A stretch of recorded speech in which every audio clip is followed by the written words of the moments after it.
Tourists still flock to Moscow's Red Square, but only a few of them are from Western countries. More and more overseas visitors are returning to Russia, and officials here say the average spend has increased as they attract more affluent visitors. After 3.5 years of war, many people from rich Gulf states are exploring Russia. They frequent the restaurants and are seen as a lifeline to many high-end shopping malls. It's my first time here. It's a safe and beautiful city. I'll recommend it to people back home to visit, and I will definitely come back. But the almost 500,000 Chinese tourists provide the highest boost to tourism in Russia. The numbers have grown rapidly, and many bring their own tourist guides, prompting some Russian operators to complain about unfair competition. Recent Ukrainian drone strikes in and around Moscow have not deterred them.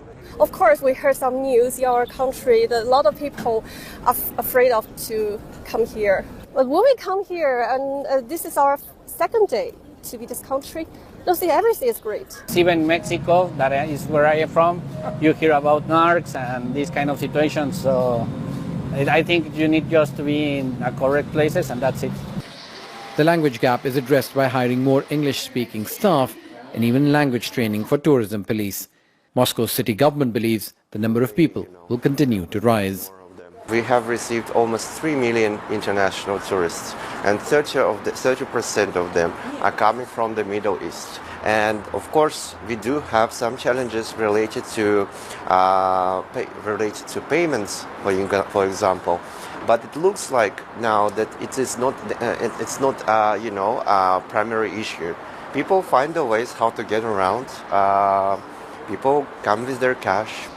Credit cards do not work because of sanctions on Russia, which were meant to isolate it. The government strategy has been to relax visa rules for tourists from friendly countries. Many international carriers have stopped flights, and that gap has been filled by Chinese and Gulf airlines. Saudi Arabia among the latest to begin direct flights to Russia. For the tens of thousands of people coming to the Russian capital, it is difficult to imagine that there is a war raging just a few hundred kilometers away, which has claimed hundreds of thousands of lives. For them, the description of what they've been seeing in the media for Russia is quite different to the experience they have here. The world actually right now has a very pessimistic view about Russia, and once they would visit here, they would really realize that the reality is way different than the propaganda being spread out there. The policy to isolate Russia meant more Russians traveled domestically, and lower flight and room rates compared to European destinations have attracted more international tourists. In 2022, Russia's invasion of Ukraine meant almost everyone stopped coming from overseas. But now both foreign and domestic visitor numbers to Moscow continue to grow. Swami Javed, Al Jazeera, Moscow. Don't miss out. Get the full picture. Subscribe to Al Jazeera for reliable news, expert insight.